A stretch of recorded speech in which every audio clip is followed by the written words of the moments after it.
انسان جتنے بھی اعمال کرتا ہے، چاہے اس کے اعمال اچھے ہیں یا برے، ان اچھے یا برے اعمال کے پیچھے انسان کے دل کا بہت مرکزی کردار ہوتا ہے۔ کسی انسان کا دل غافل ہوتا ہے، کسی انسان کا دل مر جاتا ہے اور کسی انسان کا دل اندھا ہو جاتا ہے۔ دل کی یہ بیماریاں دور کرنے کے لیے اللہ تعالیٰ نے دنیا میں حضرات انبیاء کے تسلسل کو قائم فرمایا کہ نبی دنیا میں اس لیے آئے کہ مردہ دلوں کو زندہ کر دیں، غافل دلوں کو متوجہ کر دیں، اندھے دلوں کو بینا کر دیں،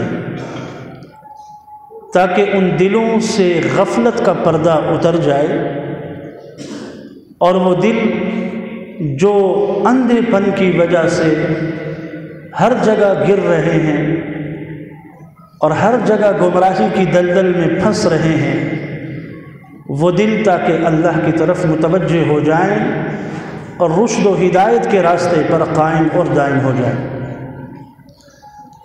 روز محشر انسان جب اللہ کی بارگاہ میں پہنچے گا، اپنے اعمال کی دولت کے ساتھ جب پہنچے گا، تو اس دن میں اللہ جل جلالہ اس انسان کے اعمال کو اپنی بارگاہ میں قبول فرمائیں گے جس کا دل ان عیوب سے پاک ہوگا، سالم دل ہوگا، صحیح دل ہوگا، وہ دل غافل نہیں، وہ اندھا نہیں، وہ مرا ہوا نہیں، بلکہ وہ صحیح دل۔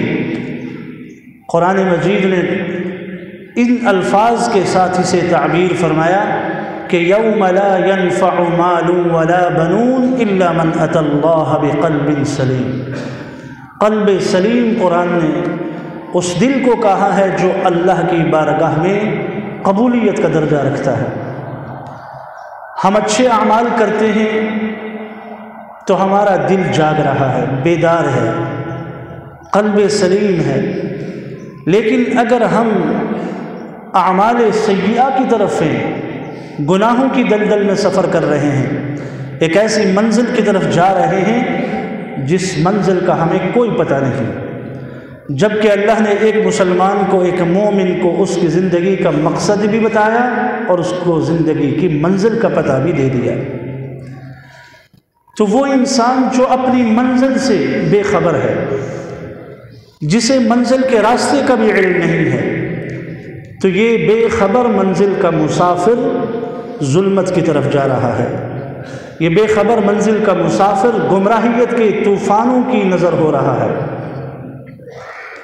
اسے اپنے اس مردہ دل کو ختم کر کے اپنے دل کو بیدار کرنا ہے، اس دل کو سلیم بنانا ہے، اس دل سے بیماریوں کو نکالنا ہے۔ آپ یہ کہیں گے کہ یہ دل کیسے صحیح ہوتا ہے، اس دل سے یہ بیماریاں کیسے ختم ہوتی ہیں، یہ دل کیسے حیات نو، نئی زندگی سے کیسے ملتی ہے؟ اس دل کو گمراہیت سے رشد و ہدایت کا سفر کیسے ملتا ہے؟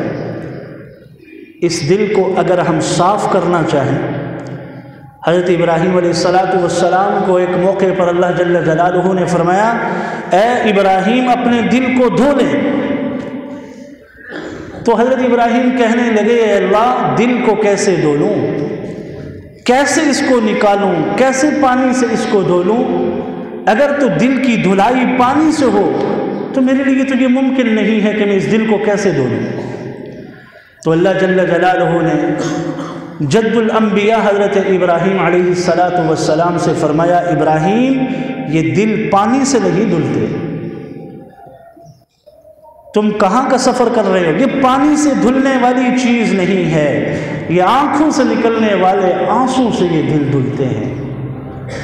اگر کوئی یہ چاہے کہ اپنے دل کو صیقل بنائے، صاف بنائے، شفاف بنائے، بیدار اس کو کرے، اس کے دل کے اندر ایک نئی زندگی اور ایک نئی روح اس کو دل کو میسر ہو جائے، اسے چاہیے کہ وہ اپنے مالک کے سامنے توبہ کرے، وہ اپنی آنکھوں سے ندامت کے ایک آنسو کو بہا لے، پھر اس آنکھ پر اللہ جہنم کو حرام کر دیتے ہیں جس آنکھ سے اللہ کے خوف سے کوئی ایک قطرہ نکلا ہو، آنسو کا ایک قطرہ۔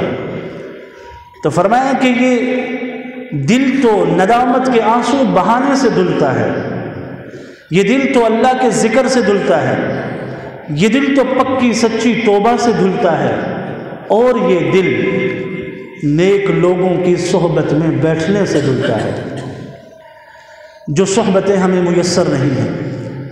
اگر کہیں اس قسم کا موقع ہاتھ لگ جائے تو ہمیں بڑی جلدی ہوتی ہے کہ ہم کسی دینی محفل میں، کسی دینی مجلس میں، کہیں اللہ اور اللہ کے رسول کی جہاں بات ہو رہی ہے وہاں بیٹھنے میں ہم اتنے پریشان کیوں ہو جاتے ہیں؟ دل مردہ ہے۔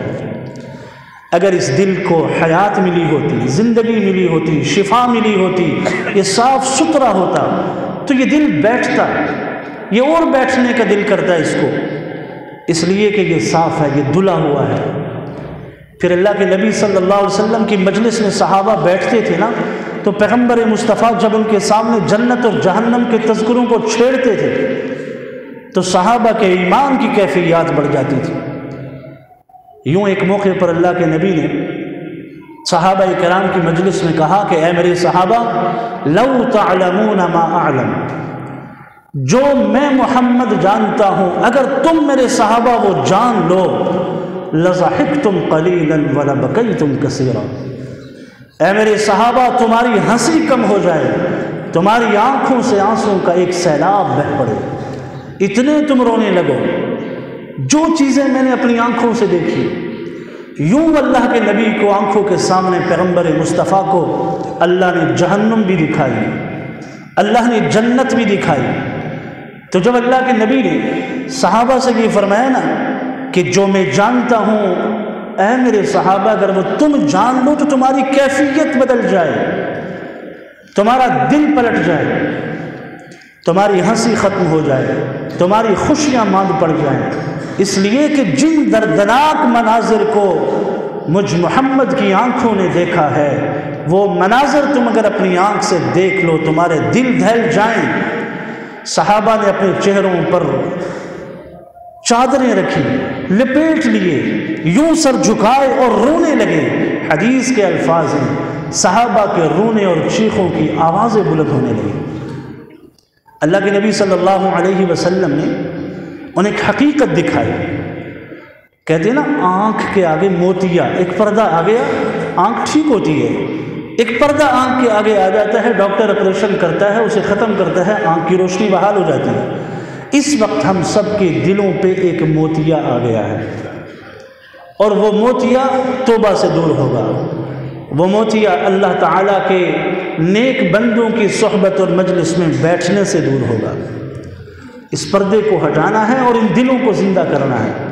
تو پیغمبر مصطفیٰ علیہ الصلاۃ والسلام نے صحابہ کے سامنے جب اس کیفیت کو بیان کیا تو صحابہ کی کیفیت بدل گئی، اس لیے کہ اللہ کے نبی صلی اللہ علیہ وسلم نے جنت کے حسین مناظر کو بھی دیکھا تھا، آپ نے جہنم کے دردناک اور ہولناک مناظر بھی دیکھے تھے۔ کہ ہم کہتے ہیں نا کہ جنت کے مختلف درجات ہیں، کسی آدمی کو جنت کا یہ درجہ ملے گا، کسی کو یہ ملے گا، کسی کو اور اونچا درجہ مل جائے گا، جس کے اعمال جتنے زیادہ ہیں، جو اللہ کے ہاں جس قدر قبول ہے، اسے جنت کا اتنا ہی بلند مرتبہ اور درجہ اللہ عطا فرمائے۔ لیکن یاد رکھیں ایسے ہی اللہ نے جہنم اور دوزخ کے درجات بھی رکھے ہیں۔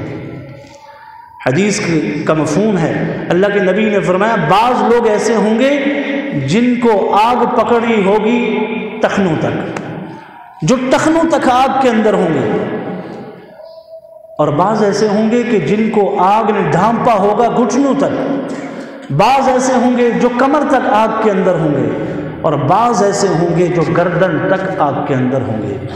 یہ ہیں وہ دوزخ کے مختلف درجات۔ یہ انسان کی اپنی بدعمالیوں کے سبب اللہ انہیں دوزخ کے ان درجات کے اندر رکھیں گے۔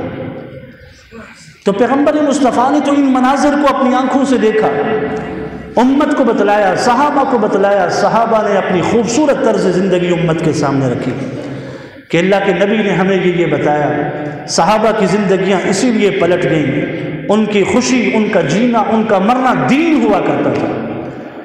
آج ہماری خوشی، ہمارا جینا، ہمارا مرنا، ہمارے غم، یہ دین نہیں ہے، یہ دنیا ہے۔ لوگوں کی خوشنودی کے لیے کیا معاملہ خوشی کا ہو، معاملہ غمی کا ہو، مجھے دین یاد نہیں رہتا، مجھے روایات یاد رہتی ہیں۔ مجھے اپنے ماحول کی وہ روایتیں میں کیسے چھوڑوں، میں ان رسومات کو کیسے چھوڑ دوں۔ انہیں یہ نہیں پتا کہ جو فرامین اللہ کے نبی نے صحابہ کو بتائے تھے نا، تو صحابہ بھی کیا تھے؟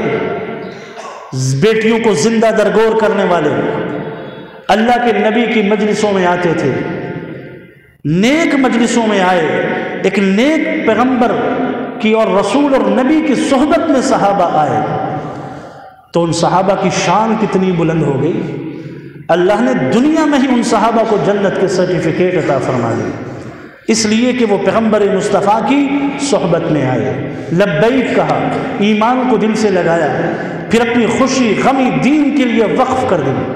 جہاں دین کا جو تقاضا جس حال میں آئے، صحابہ آگے نکل کے بڑھ گئے، ذرا برابر بھی تأمل نہ کیا۔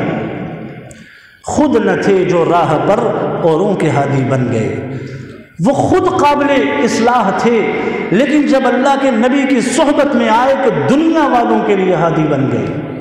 وہ کیا نظر تھی جس نے مردوں کو مسیحا کر دیا؟ اللہ کے نبی کی صحبت میں آئے، یہ مردہ دل والے لوگ تھے، لیکن ان کو زندگی کی ایک نئی جلا مل گئی، ایک نئی حیات مل گئی، ایک نئی زندگی مل گئی۔ وجہ یہ تھی کہ تربیت اللہ کے نبی نے فرمائی، جو فرامین اللہ کے نبی نے صحابہ سے ارشاد فرمائے، آج وہ ہمارے سامنے یوں کھلی کتاب کی طرح موجود ہیں۔ کاش ہمیں موقع مل جائے، ہمیں یہ وقت اور موقع مل جائے کہ میں اپنے گھر کی زندگی میں قرآن کے ایک حصے کی روزانہ تلاوت کر لوں، اللہ کے نبی کے احادیث میں سے ایک حدیث میں روزانہ پڑھ لوں، پھر میں اپنے گھر کی زندگی کی ان برکتوں کو دیکھوں جن برکتوں کے بارے میں اللہ کے نبی نے ارشادات فرمائے۔ ہمارے سامنے وہ حالات نہیں ہیں، خوف دل کے اندر نہیں ہے۔ جس ذات عالی کا خوف ہمارے سر پہ اگر اللہ کا خوف ہوتا تو ہم کبھی بھی اپنے سر کو یوں نہ اٹھاتے۔ صحابہ کی مجمع ہے، اللہ کے نبی بیٹھے ہیں، تو اچانک ایک زوردار آواز آئی، تو آپ نے صحابہ سے پوچھا کہ اے صحابہ جانتے ہو یہ کس چیز کی آواز ہے؟ تو صحابہ نے کہا اللہ و رسولہ اعلم، ہم نہیں جانتے یا رسول اللہ، آپ اور اللہ ہی بہتر جانتے ہیں کہ یہ آواز کس چیز کی ہے۔ اللہ کے نبی نے فرمایا یہ آواز اس پتھر کی ہے جو آج سے 70 سال قبل دوزخ اور آگ کی یوں اوپر والی تہ سے اسے نیچے چھوڑا، وہ گرتا گرتا گرتا گرتا آج 70 سال کے بعد دوزخ کی گہرائی میں آ کر لگا ہے۔ اتنی گہری دوزخ اللہ نے بنا کر رکھی ہے۔ دل دہل گئے صحابہ کے، کانپ گئے، اتنی گہری دوزخ۔ بعض اہل علم نے کہا کہ یہ 70 سال بھی کم ہے، یہ تو سمجھانے کے لیے ہے، دوزخ کی گہرائی اللہ نے اس سے بھی زیادہ رکھی ہے۔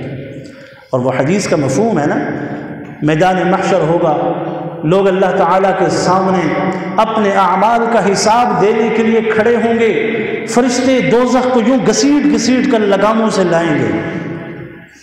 اور حدیث کے الفاظ ہیں، مفہوم یہ ہے کہ وہ جہنم یوں منہ کھولے کھڑی ہوگی، اسے بھی کھاؤں اسے بھی کھاؤں، کیا مومن کیا کافر میں سب کو نگلو، لیکن اللہ کے فرشتے اس جہنم کو قابو کیے ہوں گے۔ وہ لوگ اس کا ترن والا بنیں گے جو بے ایمان ہیں، ایمان کی دولت جن کے پاس نہیں ہے، کفر میں جن کی زندگی گزر رہی ہے، یا وہ بد اعمال مومن جن کی زندگیاں فسق و فجور اور گناہوں کی دلدل میں ہیں، جو ذرہ برابر بھی اپنی اصلاح کے لیے کوئی وقت نہیں نکال رہے، فکر نہیں ہے کل توبہ کر لیں گے، ابھی تو زندگی بڑی پڑی ہے، ابھی تو بہت وقت ہے، لیکن یہاں پتہ نہیں کہ ماں کا جنازہ رکھا ہے تو تھوڑی ہی دیر کے بعد بیٹے کا بھی جنازہ وہاں پر پڑا ہے۔ کتنے ایسے ہولناک مناظر اپنی آنکھوں سے ہم دیکھ رہے ہیں۔ یہ جو کشمیر کا واقعہ ہے، جہاں ایک گاڑی کے اوپر یوں چٹانیں گری، بچانے والے کو اللہ نے کیسے بچا لیا؟ جن کا وقت پورا تھا انہیں کیا خبر تھی کہ چند ہی لمحات کے بعد میں نے اپنے سینے سے موت کو لگانا ہے۔ اللہ کے نبی نے صحابہ سے، ایک صحابی سے پوچھا، بتاؤ زندگی کے بارے میں تم کیا کہتے ہو؟ تو صحابی رسول نے کہا، یا رسول اللہ، صبح کا سورج جب طلوع ہوتا ہے تو مجھے یہ یقین نہیں ہوتا کہ میں شام بھی کروں گا یا نہیں کروں گا۔ ایک دوسرے صحابی تھے، اچھا تم بتاؤ تم زندگی کے بارے میں کیا کہتے ہو؟ تو اس صحابی رسول نے کہا، یا رسول اللہ، 4 رکعت نماز کی نیت جب باندھتا ہوں تو یقین نہیں ہوتا کہ میں چوتھی رکعت تک پہنچ بھی سکوں گا یا نہیں، اس نماز کو میں مکمل بھی کر سکوں گا یا نہیں، میرے نزدیک تو اس زندگی کا بس اتنا سا تصور ہے۔ پھر اللہ کے نبی نے فرمایا، یہ تو تمہارے تصورات ہیں۔ تو فرمایا رسول اللہ صلی اللہ علیہ وسلم نے، میرا تصور تو اس زندگی کے بارے میں یہ ہے کہ میں جب نماز سے فارغ ہو کر یوں ایک طرف سلام پھیرتا ہوں تو مجھے یقین نہیں ہے کہ میں دوسری طرف بھی پھیر سکوں گا یا نہیں۔ یہ اتنی قلیل، اتنی مختصر، اتنی دھوکہ دینے والی زندگی ہے جو آپ سے وفا نہیں کرے گی، کوئی کمٹمنٹ آپ سے نہیں کرے گی کہ میں نے آپ کو اتنی بہاریں زندگی کی دینی ہے۔ یہ کمٹمنٹ انسان کی نہیں، یہ اللہ کو پتہ ہے کتنا رہنا ہے۔ حضرت عبداللہ بن مسعود فرماتے، اللہ کے نبی صلی اللہ علیہ وسلم نے فرمایا، ہر شخص اپنی ماں کے پیٹ کے اندر 40 دن تک نطفے کی شکل میں رہتا ہے، اگلے 40 دن جمے ہوئے خون کی شکل میں رہتا ہے، اگلے 40 دن لوچڑے کی شکل میں رہتا ہے۔ یہ 120 دن ماں کے پیٹ کے اندھیروں میں انسان جب مکمل کرتا ہے، اللہ ایک فرشتے کو بھیجتے ہیں جو اس کے اندر روح پھونکتا ہے۔ اب اسے ماں کے پیٹ کے ان ظلمتوں میں زندگی مل گئی، پھر وہ فرشتہ اس کی زندگی کے بارے میں 4 چیزیں لکھ دیتا ہے۔ ایک چیز تو اس کی روزی سے متعلق لکھ دیتا ہے، اس کو روزی کتنی ملتی ہے، جس روزی کے لیے ہم اتنا بھاگتے ہیں، اتنا بھاگتے ہیں، اتنا بھاگتے ہیں، نہ نماز کی فکر، نہ اس مال جو کمایا اس کی زکوٰۃ کی فکر۔ یعنی ایک ایسی چیز جس کا یقین نہیں ہے ملنی ہے، بھاگ رہے، چلو بھاگنا، محنت کرنا، کوشش کرنی چاہیے، لیکن اس محنت اور کوشش میں اپنے رب کو تو نہیں بلانا چاہیے، نمازیں تو نہیں چھوٹنی چاہیے، بددیانتی تو نہیں ہونی چاہیے، بدعہدی تو نہیں ہونی چاہیے، دھوکہ تو نہیں ہونا چاہیے، حلال اور حرام کا فرق تو نہیں مٹ جانا چاہیے۔ تو فرمایا یہ روزی لکھ دی جاتی، کتنا اس کو ملے گا؟ بھائی یہ تو لکھا ہوا اتنا ملے گا۔ اگر اس دنیا کے پیچھے بھاگنا اتنا قابل فخر ہوتا تو ہمارے محبوب پیغمبر کو اللہ نے یہ آپشن بھی دیا تھا کہ اگر آپ کہیں تو اس پہاڑ کو سونا بنا کر آپ کے قدموں میں ڈال دیں۔ اللہ کے نبی نے کہا، فقر کو پسند کرتا ہوں، ایک دن کھاؤں ایک دن بھوکا رہوں، مجھے یہ پسند ہے اپنی زندگی کا یہ طرز عمل۔ صحابہ نے بھی اس پہ عمل کیا۔ اگر پیغمبر کی ایسی ادا ہے تو صحابہ کیسے اسے اپنے سینے سے نہ لگاتے؟ پھر فرمایا اللہ کے نبی نے روزی لکھ دی، اس کی موت کے بارے میں لکھ دیا کہ اس کی موت نے کب آنا ہے، یہ وقت متعین ہے۔ پھر یہ ہے کہ اللہ کے نبی صلی اللہ علیہ وسلم نے فرمایا، اس انسان کے بارے میں اللہ نے یہ بھی لکھ دیا ہے، یہ شقی ہے، سعید ہے، نیک بخت ہے، بدبخت ہے۔ یہ اللہ نے اپنے علم کی بنیاد پر لکھا کہ یہ جو کچھ کرے گا تو اس کی بنیاد پر لکھ دیا کہ یہ نیک بخت رہے گا یا بدبخت رہے گا۔ پھر اللہ کے نبی نے فرمایا، ایک آدمی اپنی زندگی کے بہترین اعمال کرتا ہے، یوں لگتا ہے کہ یہ جنت کا مہمان ہے جو دنیا میں ایک جنتی گھوم رہا ہے۔ پیغمبر مصطفیٰ نے فرمایا، اس کی اتنی خوبصورت زندگی گزرتے یہ زندگی کے آخر میں ایک ایسا فاؤل کرتا ہے، ایک ایسی بے اعتدالی کرتا ہے، ایسے گناہ کرتا ہے، کبھی تو یہ ایمان سے محروم ہو جاتا ہے، کبھی اس سے اتنا بڑا گناہ سرزد ہوتا ہے، وہ شخص جسے دنیا والے جنتی کہا کرتے تھے، اپنی زندگی کے اس آخری وقت میں ایسے اعمال اس سے سرزد ہو گئے کہ یہ جنتی شخص سیدھا جہنم میں چلا جاتا ہے۔ جس کی زندگی کی کئی بہاریں اچھے اعمال میں گزری ہیں۔ اسی لیے حضرت مولانا اشرف علی تھانوی رحمۃ اللہ علیہ ہندوستان کے عظیم مفسر، فقیہ، ایک عظیم عالم تھے، باوجود اس کے کہ لاکھوں لوگوں نے ان کے در پہ آ کے ان سے تعلق، نسبت، صحبت میں آ کر اپنی اصلاح کروائی، لیکن اس کے باوجود وقت کا اتنا بڑا عالم حضرت مولانا اشرف علی تھانوی رحمۃ اللہ علیہ فرمایا کرتے تھے، ایک کمزور ترین مسلمان کو اپنے سے بہتر سمجھتا، کیا پتا اس کی زندگی کا اختتام کیسے ہو اور میری زندگی کا اختتام کیسے ہو۔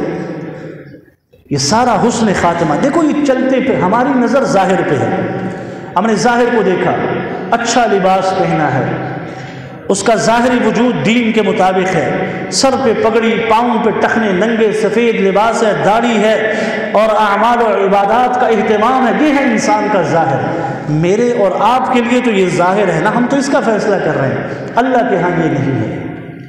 اللہ کے ہاں ہے الا من اتى اللہ بقلب سلیم، ایک سلیم دل اللہ کو چاہیے۔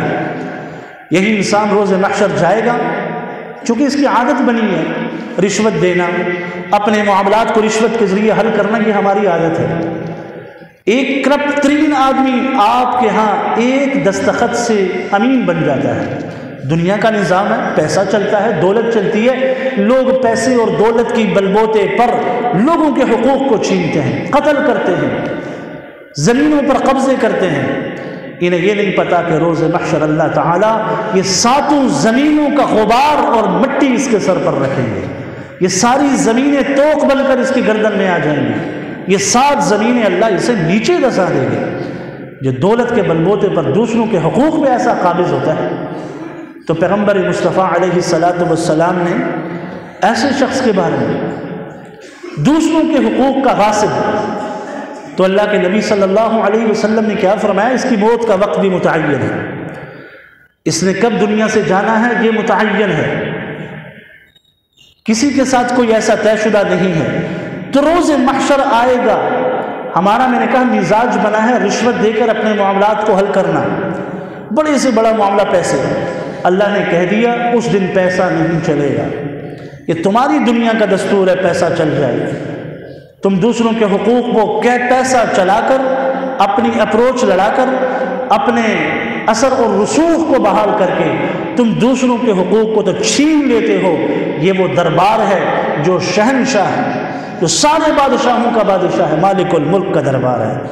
قرآن نے کہا یوم لا ينفع مال ولا بنون، کوئی مال تمہارا اس دن کام نہیں آئے گا، حتیٰ کہ تم زمین بھر کر اللہ کو سونا بھی دے دو کہ اے مالک یہ اتنا کچھ تیری بارگاہ میں دے رہا ہوں، مجھے بخش دیجیے۔ فرمائیں گے نہیں، یہ دنیا کا دستور ہے، پیسے دینا، رشوت دینا اور میرٹ کے خلاف فیصلے کرنا، یہ میرے رب کا دستور نہیں ہے۔ آج پیسہ نہیں چلے گا، ولا بنون، نہ ہی آج تمہاری کوئی تعلق داری، رشتہ داری، اولاد، کوئی سہارا کام نہیں آئے گا۔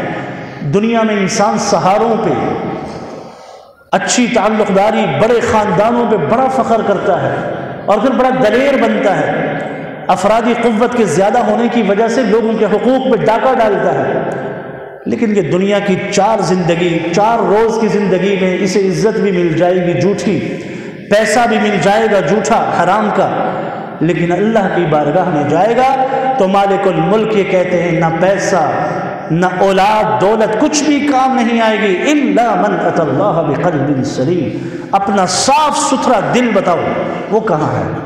جس صاف دل کی بدولت تم نے اچھے اعمال کیے، نمازیں پڑھی، روزے رکھے، زکوٰۃ دی، لوگوں کے حقوق کو ادا کیا، اللہ کو وحدہ لا شریک مانا، پیغمبر کی اداؤں اور سنتوں کو سینے سے لگایا، اسلام کے طرز زندگی کو اپنایا، یہ ہے قلب سلیم۔ یہ اگر ہے تو بتاؤ، نہیں تو نہیں۔ انسان کہے گا رب ارجعون، اے اللہ تھوڑی سی وقت کے لیے دنیا میں مجھے بھیج دے، لعلی اعمل صالحا، میں نیک کام کر کے واپس آ جاؤں۔ میرے دوستو یہ انسان حسرت کرے گا، افسوس کرے گا، کاش زندگی کا ایک لمحہ مل جائے دوبارہ توبہ کر کے اللہ کے پاس آ جاؤں، لیکن وہ اس وقت ایک لمحہ بھی انسان کو نہیں ملے گا۔ آج کتنے لمحات ہیں، کتنی گھڑیاں ہمارے پاس ہے توبہ کرنے کے لیے، کتنا وقت ہے دوسروں کو حقوق ادا کرنے کے لیے، کتنا وقت ہے جن کے دلوں کو توڑا ہے ان سے معافی مانگنے کے لیے، کتنا وقت ہے اپنی آنکھوں سے آنسو بہا کر اپنے اللہ کو راضی کرنے کے لیے، نہیں کر رہے۔ لوگ کہتے ہیں دل سو گئے۔ حضرت حسن بصری رحمۃ اللہ علیہ، ان کے پاس ایک شخص آیا، اس نے آ کر کہا حضرت آپ کی مجلس میں بیٹھتا ہوں، ذکر کی مجلس ہے، آپ نیک اللہ کے ولی ہیں، اس ماحول میں بھی آ کر دل غفلت کا شکار ہے، لگتا ہے دل سو گیا ہے۔ تو حضرت حسن بصری نے کہا یہ دل سو نہیں گیا، یہ دل مر گیا ہے۔ سوئے ہوئے کو جھنجھوڑو تو جاگ جاتا ہے، اس دل کو اگر اللہ اللہ کی ضربیں لگیں اور یہ پھر بھی نہ جاگے، اس کا مطلب یہ ہے کہ تو مر گیا ہے۔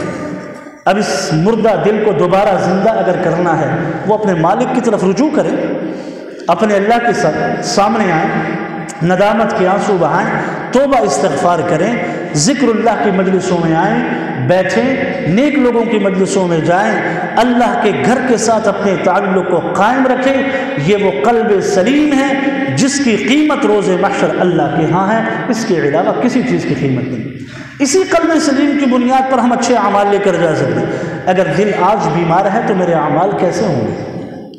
بیمار دل بیمار اعمال، اچھا دل اچھے اعمال، اخلاص والے اعمال ہیں۔ اس لیے میرے دوستو قرآن مجید کے اس مضمون کو ہم سمجھیں۔ اللہ تعالیٰ جب پکڑ لیتے ہیں تو اللہ کی پکڑ بڑی سخت ہے، حدیث کا مفہوم بھی ہے۔ اللہ جب کسی ظالم کو پکڑتے ہیں نا، لم یفلت، پھر اسے چھوڑتے نہیں ہیں۔ اذا اخذ ربک اخذ، قرآن کہتا ہے ان اخذہ علیم شدید، اللہ کی پکڑ بڑی سخت ہے۔ ان بطش ربک لشدید، اللہ کی پکڑ بڑی سخت ہے۔ بڑی طاقتور قوموں نے مقابلے کیے، لیکن جب اللہ نے پکڑا تو ان کی طاقت زیر ہو گئی۔ تو ہم کس طاقت اور قوت اور کس فخر کی بنیاد پر، کس دولت کی بنیاد پر، کن افراد کی بنیاد پر لوگوں کو ایک غرور اور کبر اور تکبر کر کے اپنا روب لوگوں پہ بٹھاتے ہیں؟ یہ سارا ختم ہو جائے گا۔ یہ چند روزہ روب ہے، کچھ تو دنیا میں ہی ختم ہو جاتا ہے، کچھ مرنے کے بعد ہوتا ہے۔ یہ آپ کی لاش پڑی ہے، اب آپ اپنے وجود سے ایک مکھی کو بھی نہیں اڑا سکتے۔ آپ دن کو چلتے تھے تو آپ کے ساتھ فوجیں چلا کرتی تھیں، اسلحہ ہوتا تھا، آپ کے ساتھ گاڑیوں کے طویل پروٹوکول ہوتا تھا، لیکن اب آپ کا لاشا پڑا ہے، آپ اس سے ایک مکھی کو نہیں اڑا سکتے۔ آپ ساکت ہیں، صامت ہیں، آپ حرکت نہیں کر سکتے، خاموش ہیں۔ لوگ آپ کو اٹھا کر لے کے جا رہے ہیں اور ایک گھڑے کی نظر کر رہے ہیں، وہاں جا کر آپ نے حساب دینا ہے۔ اللہ جل جلالہ ہم سب کو اپنی طرف متوجہ ہونے کی توفیق عطا فرمائے۔